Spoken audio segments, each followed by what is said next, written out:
Bismillahirrahmanirrahim. Assalamualaikum warahmatullahi wabarakatuh.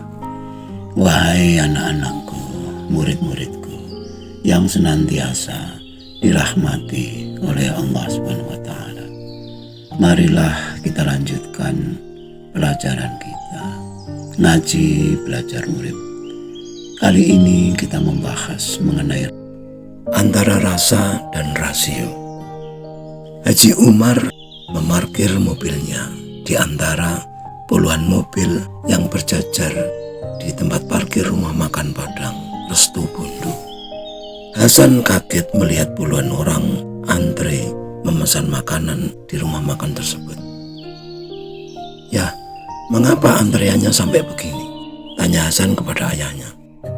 Ayahnya menjawab, "Ini berarti rasa dan rasionya nyambung," jawab Haji Umar sambil mencari tempat duduk setelah pesan makanan. "Maksudnya apa ya? Bila pembeli rela antri seperti ini, bukti bahwa rumah makan ini makanannya enak dan harganya pastilah wajar. Hal ini cocok dengan pepatah Jawa atau ungkapan Jawa yang mengatakan bahwa laras, lurus, leres, laris. Jika kita ingin laris berjualan atau berdagang, harus memenuhi persyaratan seperti itu. 1. Laras, artinya sesuai.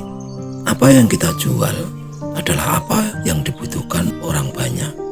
Apa yang kita jual, kemudian tempat di mana kita jualan, dan harga barang yang kita jual haruslah semuanya sesuai dengan kebutuhan orang banyak. Yang kedua adalah lurus. Lurus artinya terus buka, selalu buka di saat yang sesuai dengan jadwalnya, tidak gampang tutup atau tidak mudah libur, sehingga setiap saat, setiap orang membutuhkan pasti dalam keadaan buka. Jadi pelanggan tidak akan kecewa karena sering tutup. Kemudian leres. Leres artinya benar atau beres. Harganya selalu beres, rasanya selalu beres, dan bahan-bahan makanannya juga selalu beres. Selalu diusahakan agar tidak mengecewakan pelanggan. Maka hasilnya adalah laris, artinya selalu banyak pembeli atau pengunjung. Bila semua persyaratan untuk laris terpenuhi, maka sukseslah apa yang kita inginkan sebagai pedagang atau penjual. Sebetulnya pelajaran ini bukan hanya bagi para penjual atau penyedia barang saja, namun juga bagi penyedia jasa. Contohnya adalah tukang servis, tukang potong rambut, penjahit, dokter, tukang pijat, dan seterusnya. Bahkan berlaku juga bagi para pendakwah. Lihatlah para pendakwah yang laris manis, terutama pendakwah selebritis atau selebritis pendakwah. Mengapa mereka bisa laris manis? Sebab terhubung antara rasa dan rasio. Rasa makanan yang lezat menyebabkan laris dan selalu diantre orang. Pelayanan yang memuaskan juga menyebabkan laris dan diantre banyak orang. Penceramah yang cerdas dan penuh humor akan laris manis dan diantre banyak orang. Bila kita mau belajar, bila kita mau memperhatikan kisah orang-orang sukses, adalah mereka-mereka yang berhasil menghubungkan antara rasa dan rasio mereka. Apa yang mereka rasakan dan apa yang mereka pikirkan atau mereka pahami. Di mana ada ide, lalu diamalkan atau dipraktekkan, lalu dirasakan hasilnya. Bila positif, lalu diteruskan berulang-ulang, bila perlu dikembangkan. Lalu bagaimana dengan para pendakwah? Benarkah rasa dan rasionya terhubung? Bila mereka bicara pahala, surga, benarkah mereka telah merasakan itu? Lalu, bagaimana mereka merasakan pahala dan surga itu? Haji Umar kaget, tidak menyangka anaknya bertanya seperti itu. Jika kenyataannya mereka laris di pasaran, berarti mereka pantas laris. Umat sebagai penonton merasakan suguhan pendakwah itu memang menghibur, berarti sesuai dengan hukum pasar.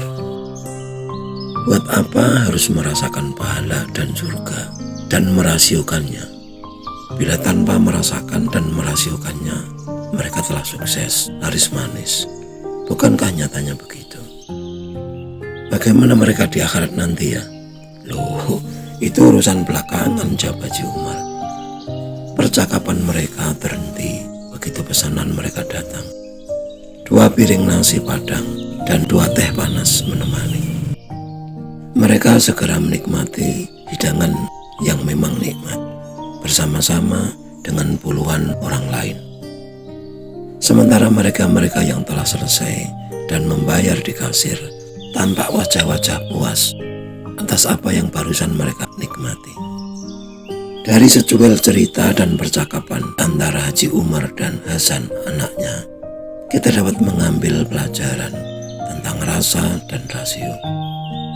Anugerah hati untuk merasakan dan anugerah akal untuk bernalar sengaja dirancang oleh Tuhan agar manusia mampu mencapai sukses, atau paling tidak dapat menikmati hidup atau mensyukuri hidup. Sebelum merasakan pedasnya lombok, pedas itu belum nyata. Sebelum belajar dan melatih berpikir, maka memahami itu sesuatu yang mustahil. Hubungan antara rasa dan rasio itu juga dijelaskan di dalam Al-Quran, yaitu dengan adanya dalil rasional dan dalil nakli. Dalil akli, dalil rasional, dan dalil nakli adalah dalil keyakinan. Tafakkaru fi khalqillah wa la tafakkaru fi dzatillah. Berpikirlah tentang apa yang diciptakan oleh Tuhan, dan janganlah kamu berpikir tentang zat Tuhan. Berpikir hanya dibatasi pada ciptaan Tuhan, sedangkan tentang zatnya Tuhan adanya di wilayah rasa. Sebagaimana kopi di dalam gelas, selama kita belum meminumnya, kita tidak bisa memastikan rasa kopi itu pahit ataukah manis. Sekali lagi, rasa untuk merasakan agar yakin, rasio untuk menalar agar kita dapat memahaminya. Keyakinan tanpa pemahaman sangatlah rapuh. Jangan-jangan yang kita katakan keyakinan hanyalah pendapat pribadi, atau bahkan mungkin hanya khayalan atau mimpi saja. Ketika kita ditanya, apakah kita yakin akan masuk surga? Bila kita menjawabnya yakin, maka keyakinan kita adalah bohong.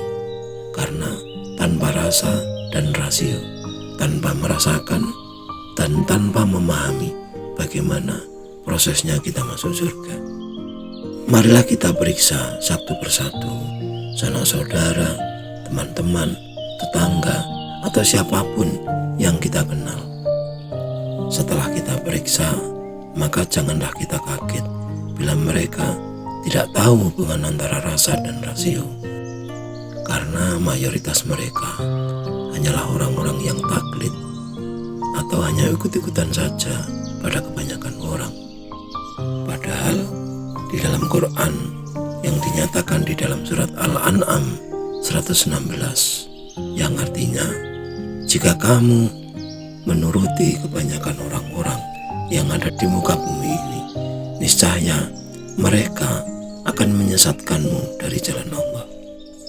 Ayat ini begitu jelas menerangkan bahayanya mental ikut-ikutan. Itu akan membuat kita tersesat. Namun dalam kenyataannya, tetap saja mayoritas orang hanya ikut-ikutan. Pertanyaannya, apakah arti semua itu? Apakah anugerah rasio dan rasa dari Tuhan itu begitu sulit untuk dipahami atau untuk diamalkan? Wallahu a'lam. Sekian dulu wajangan yang mohon maaf atas segala kekurangan. Semoga selalu bermanfaat, dan marilah berdoa bersama. Ya Allah, mudahkanlah jalan pengabdian kami kepada. Amin, amin, amin ya rabbal alamin. Wassalamualaikum warahmatullahi wabarakatuh.